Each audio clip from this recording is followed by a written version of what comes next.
Assalamualaikum warahmatullahi wabarakatuh. Di sini saya akan mempresentasikan hasil dari tugas saya yaitu ekonomi mikro. Dosen pengampu Sugeng Firdausi S.E.M.M. Sebelumnya perkenalkan, nama saya Nadifa Aulia Ramadhani. NIM saya 1022110014. Di sini saya dari prodi akuntansi. Nomor 1. Anda diminta melakukan pengamatan dan analisa terhadap kegiatan ekonomi masyarakat di suatu pusat perdagangan. Kurang lebih 5 penjual dan kurang lebih 5 pembeli dalam satu waktu dalam radius 10 km dari tempat tinggal Anda saat ini dan tidak diperbolehkan sama dengan mahasiswa lain. A. Bagaimana jenis pasar tersebut menurut konsep ekonomi yang Anda pelajari? Jelaskan dalam video singkat dengan visualisasi tulis tangan sederhana. B. Bagaimana perubahan harga produk yang dijual belikan di pusat perdagangan tersebut dalam kurun waktu 3 bulan terakhir? Buatlah analisa dampak perubahan harga tersebut kepada masyarakat sekitar. Yang C. Bagaimana hubungan tingkat inflasi nasional di tahun 2021 dengan tingkat inflasi di pusat perdagangan Anda? A. Bagaimana jenis pasar tersebut menurut konsep ekonomi yang Anda pelajari?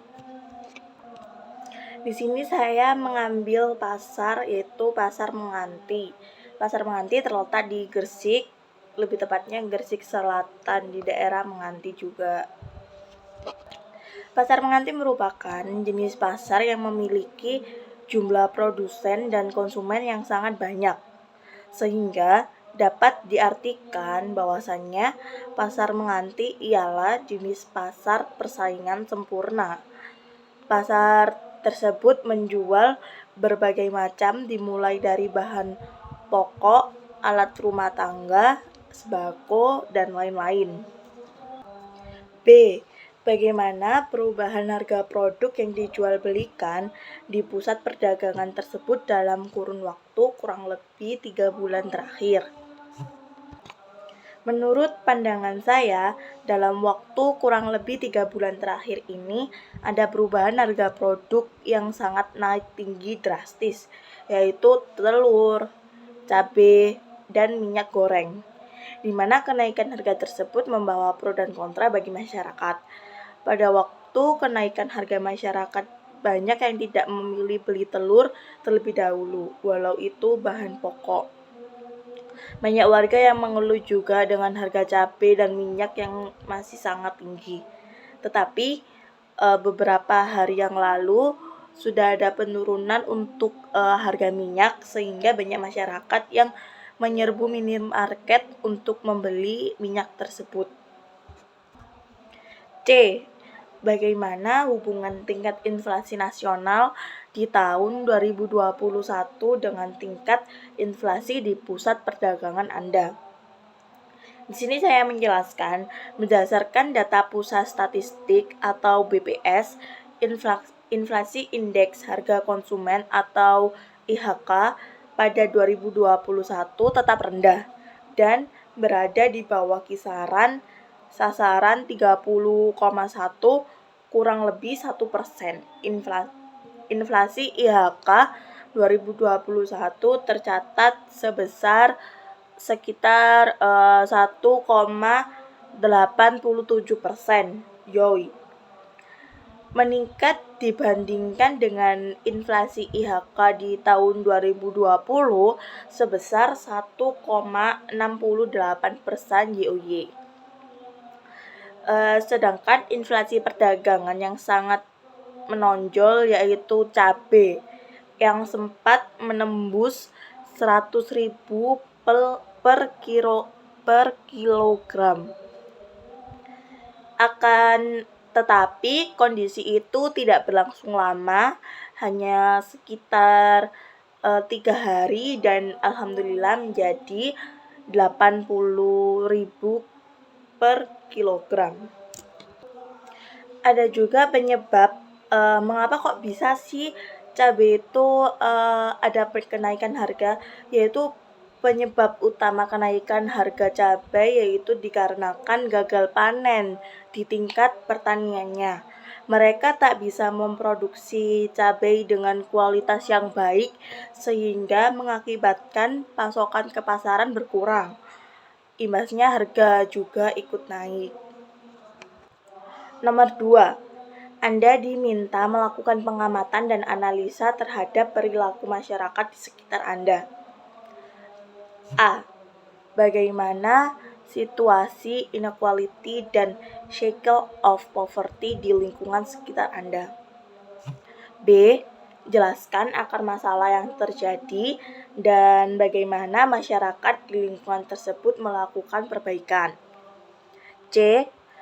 Jelaskan kebijakan pemerintah untuk cycle of poverty yang berdampak langsung bagi masyarakat sekitar Anda. D. Apabila Anda berada di dalam poverty trap, apa yang Anda lakukan bersama keluarga untuk menuju sejahtera?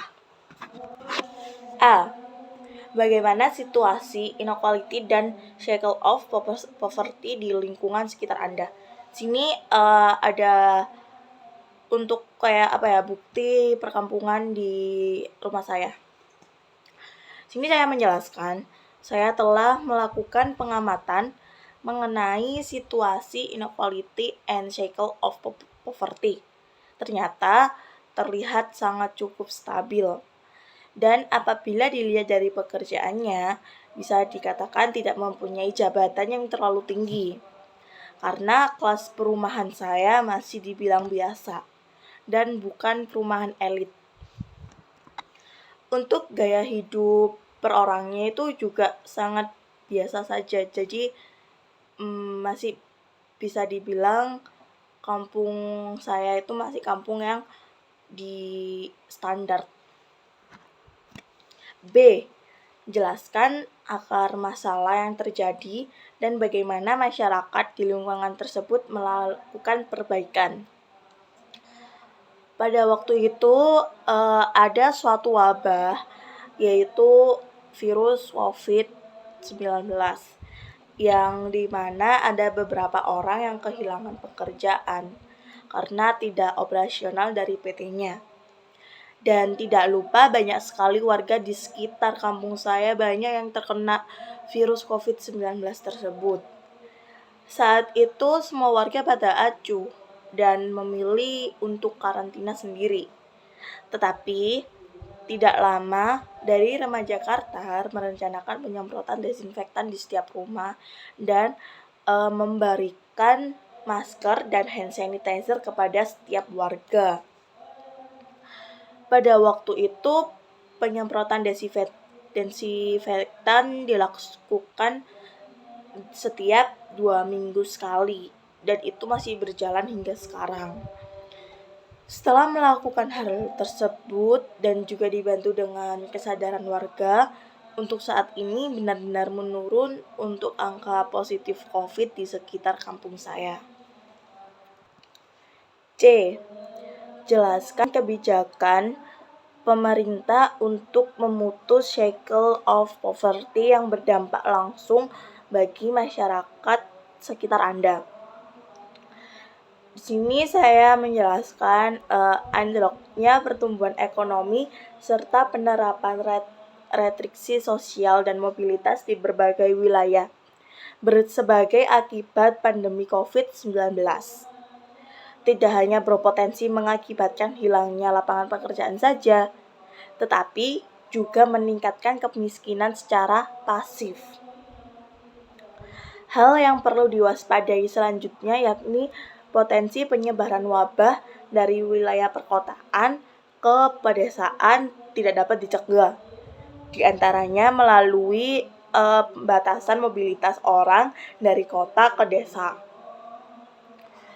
Lonjakan jumlah kasus COVID-19 di wilayah pedesaan tak dapat dihindari. KORP merumuskan 5 rekomendasi penanggulangan kemiskinan akibat pandemi, yakni dengan menekankan kemiskinan akibat pandemi, yakni menekankan pentingnya meletakkan prioritas kebijakan pemerintah pusat dan pemerintah daerah, yaitu dengan cara update data penduduk, integrasi penyaluran bansos, subsidi administrasi price, insentif di bidang pertanian, peternakan, dan perikanan, dan juga pengelolaan APBN secara cermat. D. Apabila Anda berada dalam poverty trap, apa yang Anda lakukan bersama keluarga untuk menuju sejahtera? Sebelumnya, saya akan memfikirkan rencana apa yang akan saya lakukan untuk kedepannya, supaya tidak terus-terusan terjebak di kemiskinan. Bagaimanapun kejadian yang kita alami, kita sebagai manusia harus bisa dan berani mengambil suatu tindakan meskipun kita tidak tahu hal apa yang akan terjadi ke depannya. Dan jangan lupa untuk juga terus berusaha, berdoa, dan berikhtiar agar semuanya dipermudah oleh Allah. Dan selalu ingat, jangan pernah berhenti melangkah sebelum mencoba. Baik, itu saja presentasi dari saya. Mungkin ini materi ekonomi terakhir di semester 1. Kurang lebihnya mohon maaf jika ada kata yang kurang berkenan. Wassalamualaikum warahmatullahi wabarakatuh.